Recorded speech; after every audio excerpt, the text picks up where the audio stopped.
கிராமத்து வாழ்க்கையை நான் ரொம்பவே மிஸ் பண்ணேன்னே சொல்லலாம். காலையில அந்த வாசல் தெளிச்சு கோலத்தெல்லாம் பார்க்குறது, மாடு, ஆடு எல்லாம் ரோட்ல நடக்கிறது. இந்த செடி எங்க வீட்ல இருக்கு. ஆரஞ்சு மரம்னு சொல்றாங்க. அது எப்ப காய்க்குமோ அப்பதான் அது என்ன மரம்னு தெரியும். தென்னை மரத்துல இளநீ அவ்ளோ நெறைய காய்ச்சிட்டு இருக்கு. இன்னும் குடிக்க நேரம் இல்ல. இங்கே கிராமத்துல வந்து அவங்கவங்க வயல்ல வளர்றது, அப்புறம் வந்து மாங்காய் எல்லாமே ஃப்ரெஷ்ஷா பறிச்சுட்டு வந்து எங்கள்ட்ட ஷேர் பண்ணுவாங்க. அத வாங்கி நம்ம பழுக்க வச்சு சாப்பிடுறதே சூப்பர் தான். அதுக்கப்புறம் மத்தியானம் அப்படியே மதுரை பக்கட்டு போனோம்னா எல்லா வந்து சொந்தக்காரங்களும் கூப்பிட்டுட்டாங்க வீட்டுக்கு வாங்க சாப்பிடணும். அதே மாதிரி தான் எங்கள் அத்தை வீட்டில் போய் சாப்பிட்டுட்டு வந்தாச்சு.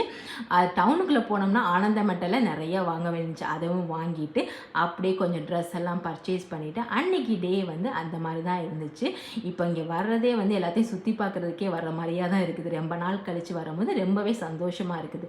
நவாப்பழம்னா நான் சிங்கப்பூரில் இருக்கும்போது ரொம்பவே மிஸ் பண்ணேன். அதை பார்க்கும்போது வாங்குங்கடா நிறையா அப்படின்னு சொல்லிட்டு அதையும் நல்லா வாஷ் பண்ணிவிட்டு சாப்பிட்டாச்சு. என்னோட டெய்லி வீடியோ பார்க்க மறக்காமல் சப்ஸ்கிரைப் பண்ணுங்கள்.